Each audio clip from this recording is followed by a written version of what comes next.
خذلني من وي وي وي وي وي وي وي براخينو ما دنگێکی پیراتی لێ دیار بووی هەروەسا پەیوێن ku jiyana xwe da vehandîn car car dikete mewal û bi halê xwe dibêjît.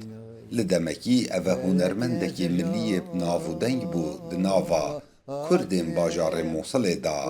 Lê qederê wesa hez kir niha li mala Dan Emran li Duhokê jiyanê biket.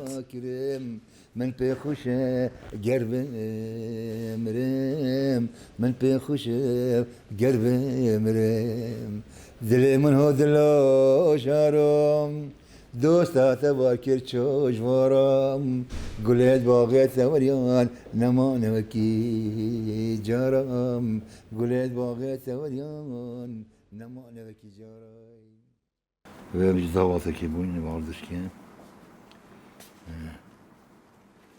عارف عبدالرحمن یê navdar bû bi Arif Doskî heta nûke ew yê berdewam e li ser strangotinê lê ne wekû caran demê çendîn amîrên mûzîkê digel dengê wî dijenîn.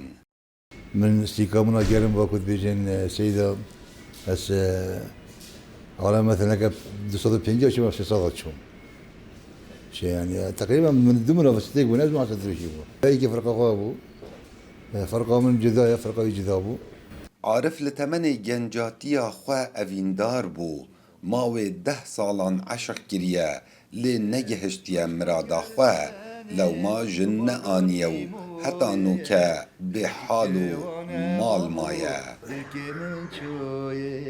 Gerçek cevane babu dile من شوي بس هو قسمتها قسمة نصيبة يعني نكون يوم فيها تشنبو يا وان فيها هتشنبو جمال رب العالمين. Ya te diviya çend salata hecê kir? خذي تقريبا شبيجة يعني كيشو تقريبا 10 صالة. Mala Dan Emran li Duhokê seredariyeka taybet digel Arifî dikin wekû rêzgirtinek li hunerê wî. كاك عارف تقريبا أفا بوماوي 4 صلاة يشمل الدفمة تعاملك خاص عند جد كينج بركو هنرمند دمانه أنا بجنياوي خاصة شيء دي نخيرنا بس با أم جالك ريزيلت جرين چکو مادام هات یال دفمه وید ام رزیل بگیرین رزیل هنری بگیرین Li sala 1984 da Arif Doskî bûye stranbêjekê navûdeng wekû stranbêjê aheng û şehyana heta piştî navçûna rejêma Be's û derkeftina gropên tundrew wekû Arif dibêjît gefên kuştinê lê hatine kirin bi tuhmeta wê çendê ku hunermend bû.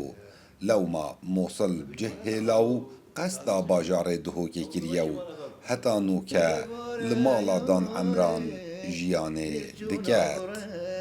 Kawa Emer dengê Emerîka Duhok.